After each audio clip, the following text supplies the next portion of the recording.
할렐루야. 예수중앙교회 온택트 양육반 바울의 발자취를 따라서 제3과를 함께 시작하도록 하겠습니다. 우리가 1과에서 다메섹, 다마스커스로 향하여 가다가 예수님을 만난 바울의 회심 장면을 생각해 보았고요. 지난주 2과에서는 바울의 고향 다소를 생각해 보았습니다. 근데 궁금하실 게 있을 거예요. 다소에서만 있었는가? 다메섹에서 바울은 사실은 아라비아 사막으로 3년, 그리고 다메섹에서 10년, 통상 13년을 숨겨진 시간으로 보냈다고 그렇게 해석이 됩니다. 이번에 그 주 교재로 사용하는 피터 워커의 책에서는 그 아라비아 사막에서의 3년 이야기를 다루질 않습니다. 왜냐하면 성경적인 근거가 거의 없어요. 다소 이야기는 이제 있지만 그렇기 때문에 성경이 없는 이야기를 굳이 강조하지 않는 것 같습니다. 더글라스 레드포드는 아라비아 사막에서 3년, 다소에서 10년을 있었다고 보았고요. 또 F.F. 브루스 같은 경우에는 아라비아 사막에서 3년, 다소에서 11년을 있었다 이렇게 말하기도 하는데, 통상적으로는 3년, 10년, 약 13년 동안 히든 타임이라고 그러죠. 바울에게 있어서는 숨겨진 시간으로 성경에 기록되어 있지 않기 때문에 그 시간들을 분명히 보냈을 것이다 그렇게 여겨지고 있습니다. 그리고 나서 이제 바울은 안디옥으로 오게 됩니다. 왜냐하면 바나바가 이 다소에 있는 바울을 찾아가서 동역할 것을 요청하죠. 그래서 소위 스카웃을 해서 안디옥에서 바나바가 바울과 함께 동역을 하는 그런 장면이 나옵니다. 중요한 것은 이 안디옥이 바울의 첫 번째 본격적인 사역지였을 뿐 아니라 본 교회의 역할을 했을 뿐 아니라 파송받은 교회의 역할을 하기도 하는 그런 도시였습니다. 당시 안디옥은 원래 마게도냐의 퇴역한 군인들을 위해서 건설한 도시였어요. 거기엔 시리아 사람들, 헬라인들 이런 사람들이 거주해 있었고요. 유대인들도 로마 시대 때는 10% 가까이 그렇게 거주하기도 했습니다. 율리우스 시저, 또 아우구스토스, 티베리우스 같은, 클라우디우스 같은 황제들이 굉장히 관심을 갖고 주목했던 그런 도시죠. 무엇보다도 로마 제국의 제3의 도시, 세 번째 도시에 해당이 되는 곳이 이 안디옥입니다. 첫 번째가 로마고, 두 번째가 알렉산드리아죠. 그리고 세 번째가 이 안디옥이에요. 당시만 해도 50만의 인구가 거주할 정도로 큰 도시였습니다. 일명 오론테스 강의 안디옥, 오론테스 강 나중에 보겠습니다만 큰 강이 흐르는 그곳에 있었고, 로마에서 동방으로 가는 관문에 있었기 때문에 교통적으로도 굉장히 중요한 요충지가 되겠습니다. 이 안디옥은 유대교와 깊은 연관이 있습니다. 이번 안디옥과 유대교죠. 로마 시대 그 유대인이 10%나 거주할 정도로 많았고, 그 유대인들은 비교적 안정된 생활과 지위를 갖고 있었다고 봅니다. 하지만 주 39년, 40년 사이에 칼리큘라 황제가 예루살렘 성전에 자기 조각상을 세우려고 했던 것을 기점으로 해서 안디옥 회당, 유대인 회당에서 폭동이 일어나고, 또 48년도에는 유대와 로마의 전쟁이 일어났고, 또 로마 신들에게 제사하는 것을 거부함으로 인해서 유대인들을 극장에서 화형을 시키는 그런 일도 있었습니다. 우리가 잘 아는 것처럼 AD 70년에는 로마가 예루살렘을 점령하기도 하죠. 그런 어간에 있었기 때문에 이 바울이 사역했던 안디옥에서의 기간도 굉장히 불안정한 그런 상황인 것으로 추정이 됩니다. 2번 안디옥과 예루살렘. 바나바가 바울을 불러서 안디옥에서 동역을 1년 동안 하고 뭘 가르쳤겠습니까? 복음을 가르쳤겠죠. 예수는 그리스도다. 복음을 가르치고, 또 예수님을 따르는 자의 삶이란 무엇인가. 그래서 그리스도인이란 별칭을 얻게 되기도 하고요. 그래서 이 안디옥 교회는 이방 교회이지만 바울과 바나바의 동역으로 인해서 굉장히 든든한 교회로 세워지게 됩니다. 바울과 바나바가 첫 번째로 예루살렘에 방문하게 되는 계기가 있었는데, 그때가 언제냐면 예루살렘 지역에 큰 기근이 있었어요. 그래서 예루살렘 교회를 돕기 위한 연보를 모으게 됐고, 그 연보를 전달하는 사신으로 바울과 바나바를 파송하게 됩니다. 갈라디아서 2장 1절, 14년 후에, 그러니까 아라비아 사막에서 3년, 다소에서 10년, 안디옥에서 1년, 그러니까 14년이 되는 것입니다. 내가 바나바와 함께 디도를 데리고 다시 예루살렘에 올라갔나니 계시를 따라 올라가 내가 이방인 가운데서 전파하는 복음을 그들에게 제시하되, 그러니까 이방인들에게 선포된 복음의 역사, 이방 선교의 결과에 대해서 나누는 시간을 가진 것이죠. 유력한 자들에게 사사로이 한 것. 여기서 유력한 사람들은 예루살렘 교회 기둥 사도였던 베드로, 또 야고보, 요한, 이런 사도들을 만나서 이방 사역에 대한 보고를 하면서 하나님의 역사하심을 함께 나누게 된 것입니다. 그러면서 이방 선교에 대해서 많이 도와줄 것을, 지지해 줄 것을 부탁했겠죠. 그리고 나서 돌아올 때 바울과 바나바는 바나바의 생질 조카인 마가 요한을 데리고 오게 됩니다. 그리고 나서 사도행전 13장을 가게 되면 안디옥 교회가 얼마 되지 않아 결단을 합니다. 무슨 결단을 하냐? 바나바와 사울을 선교사로 파송할 것을 결단하게 되죠. 자기들 스스로 한 것이 아니라 성령께서 강권하신 것입니다. 사도행전 13장 2절 말씀, 주를 섬겨 금식할 때 성령이 이르시되 내가 불러 시키는 일을 위하여 바나바와 사울을 따로 세우라. 성령께서 강권하십니다. 여러분, 지금 신생교회요, 설립된 지 얼마 안 되는 교회인데 그 교회의 기둥 사도였던 지도자였던 바나바와 바울을 덜컥 선교사로 파송한다? 그럼 교회는 어떻게 되겠어요? 황당해지지 않겠습니까? 하지만 이건 성령께서 시키는 일이기 때문에 이에 금식하며 기도하고 순종하죠. 두 사람에게 안수하여 파송하는 그런 결단을 하게 됩니다. 그 시점을 계기로 바울과 바나바의 1차 선교 여행이 시작되는 것입니다. 시간이 얼마 되지 않아서 안디옥 교회에 큰 분쟁이 생깁니다. 3번에 보면 안디옥 교회에 분쟁이 생기죠. 어떤 분쟁이냐 하면 사도행전 15장 1절 말씀에 있는 것처럼 어떤 사람들이 유대로부터 내려와서 형제들을 가르치되 너희가 모세의 법대로 할례를 받지 아니하면 능히 구원을 받지 못하리라. 예수님을 믿는 것으로 구원받는 것뿐 아니라 그건 당연하지만 모세의 할례도 받아야 되지 않느냐, 유대법도 지켜야 되지 않느냐, 모세의 율법도 중요하다. 이런 율법주의자들이 교회 안에 들어온 것입니다. 그런 일의 시점이 뭐냐면 베드로가 안디옥에 도착을 해서 이방 신자들과 함께 식탁 교제를 하게 됐어요. 그런데 이 예루살렘에서 온 율법주의자들이 그 베드로를 비판한 거예요. 어떻게 이방인들이랑 같이 밥을 먹냐? 원래 유대인들은 이방인들이랑 대화도 하면 안 되거든요. 그렇게 하게 되자 베드로도 깜짝 놀래가지고 그 자리를 급히 떠나게 됐습니다. 그렇게 되니까 그 남아있었던 유대인, 심지어 바나바조차도 흔들린 거예요.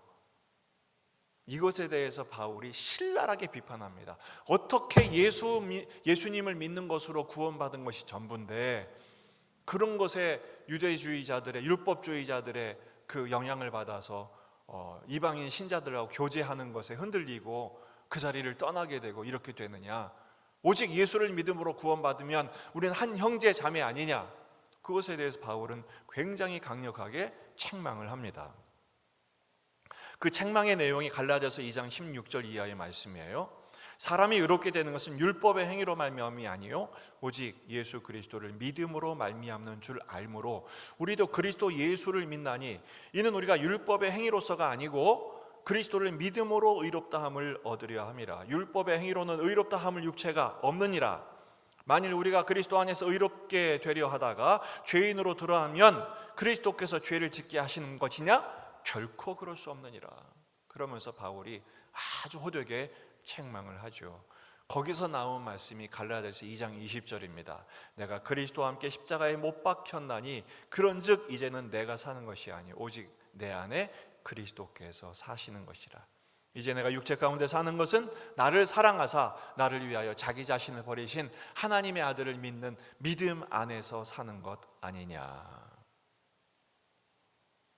하지만 상황은 계속 악화돼 가지고 갈라디아에 있던 회심자들이 할례파들에 의해서 설득당하기도 하고 할례를 받으려고 하기도 했어요. 다른 예루살렘의 무리들이 할례의 절대성을 막 강조하기 시작했기 때문이죠. 그래서 두 번째 바울과 바나바가 예루살렘에 방문을 하게 됩니다. 그 지도 왼쪽에 있는 지도를 보시면 그 안디옥과 예루살렘의 지도가 나옵니다. 그 안디옥은 그 위쪽에 있죠. 그리고 예루살렘은 아래쪽에 있습니다. 그 지도를 참고하셔서 지금 바울과 바나바가 안디옥에서 예루살렘으로 계속 왕래하면서 사역하는 것을 우리가 볼 수 있습니다. 두 번째 예루살렘 방문은 AD 49년으로 추정이 됩니다. 최초의 예루살렘 공의회,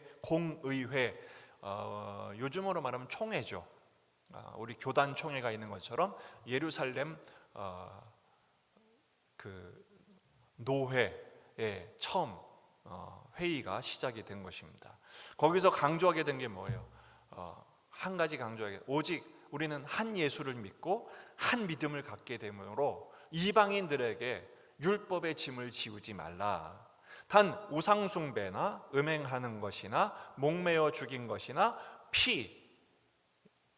제물의 피를 경계하는 것, 그것만 확인하고 다른 예수님을 믿는 것 외에 율법적인 의무를 지우지 않도록 하자, 그런 결론을 맺게 됩니다.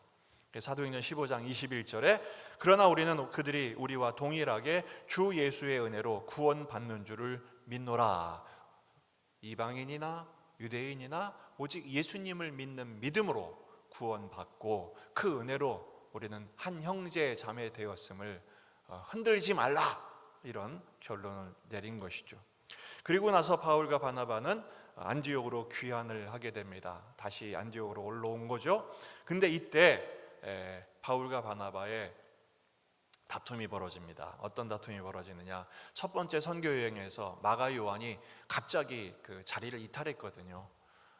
마가 요한은 귀하게 자란 사람이라 그 험한 선교 여행을 감당하지 못하고 중간에 이탈하게 도망간 거예요. 바울같이 성정에 강한 사람은 그걸 용납할 수가 없었죠. 바울과 바나바가 대판 싸웁니다. 그리고 나서 선교팀이 나뉘어요. 바나바는 다시 마가를 데리고 고향인 구브로, 다음 주에 생각해야 될 구브로로 가게 되고, 바울은 다른 팀원을 이제 보충하죠. 실라와 함께 수리아와 길리기아를 경유해서 갈라디아로 사역을 떠나게 됩니다. 바울은 그 이후에 안디옥에 한 번 정도 다시 돌아오게 되고 2차, 3차 선교 여행 사이에 한동안 머물면서 이 안디옥 교회에 어떤 영적인 지원, 또 물질적인 실질적인 지원을 계속 공급받게 됩니다.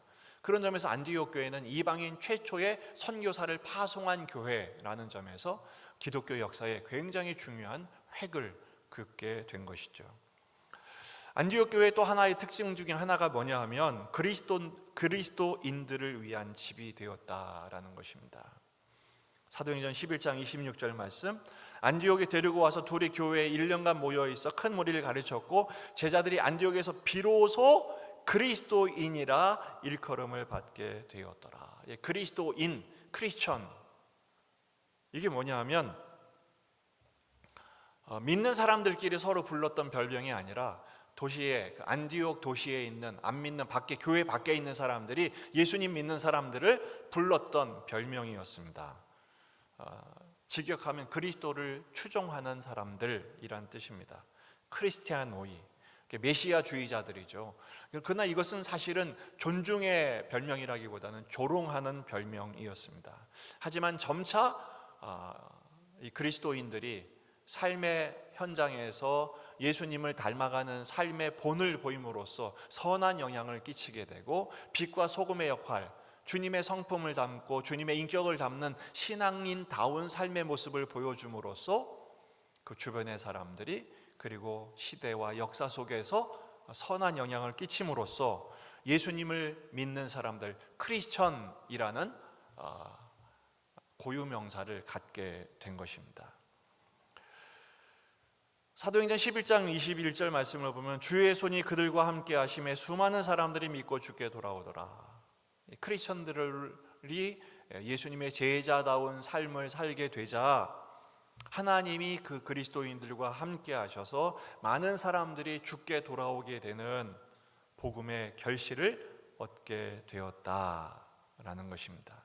그리고 이것을 계기로 해서 스데반의 환란 이후에 흩어진 이들이 전에는 유대인들에게만 복음을 전했어요. 그러나 이제 몇 사람들이 헬라인에게도 복음을 전함으로써 이방인이 이방인을 전도하는 그런 놀라운 복음의 진전이 일어나게 된 것입니다.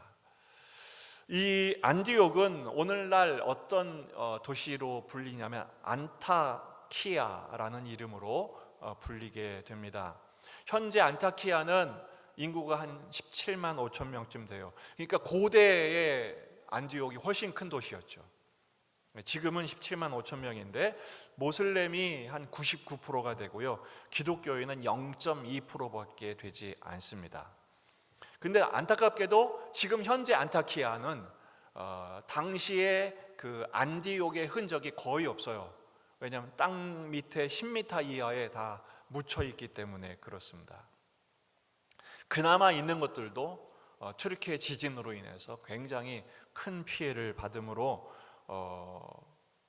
많은 부분에서 소실이 되고 말았죠. 하지만 역시 안디옥은 기독교 역사에 초대교회 역사에 가장 중요한 의미를 갖고 있는 도시라고 보아야 할 것입니다. 사진들을 좀 보면서 현재의 그 안타키아 동네를 좀 보도록 하죠.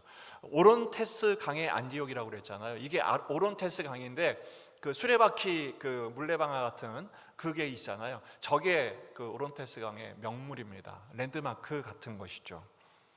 그리고 좀 아래 그림을 보면 멀리서 보면 오론테스 강이 흐르게 되는데 이 강의 길이가 571km나 된다고 그래요. 굉장히 길고 큰 강의 그 중심에 안디옥이 자리 잡고 있습니다. 이 안디옥에서 굉장히 중요한 유적지는 바로 성 베드로 교회입니다. 그 교회 그림이 문이 3개가 있고 그림을 보여주세요.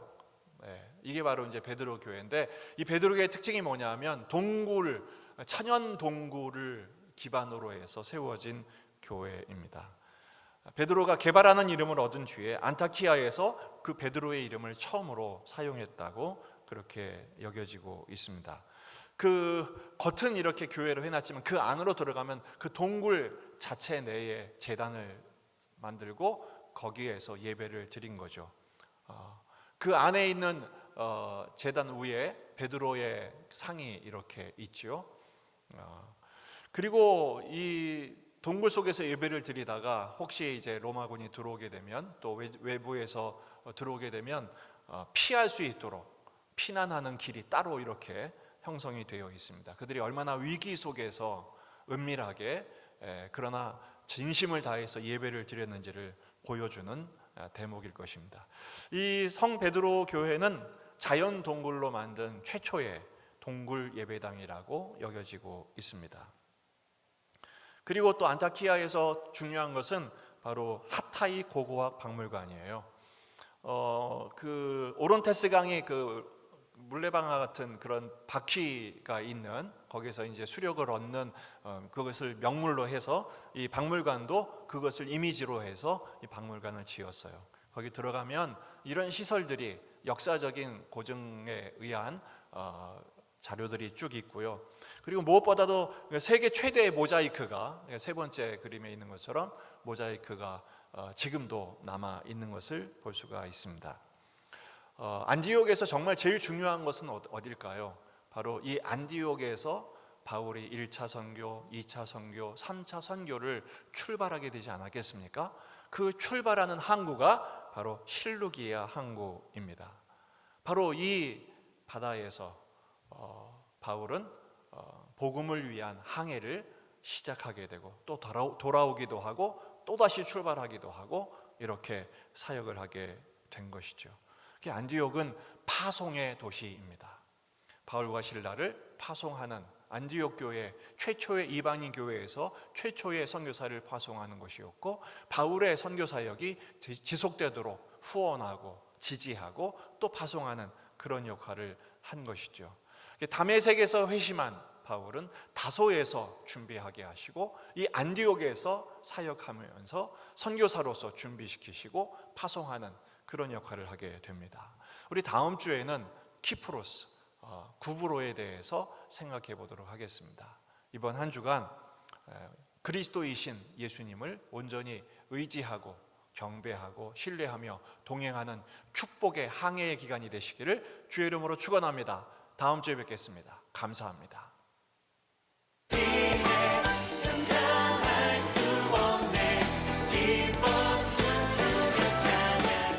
믿으십니까? 우리를 위해 자기 생명을 내어주시기까지 사랑하신 선한 목자 되신 주님, 주님의 사랑 찬양합니다. 할렐루야.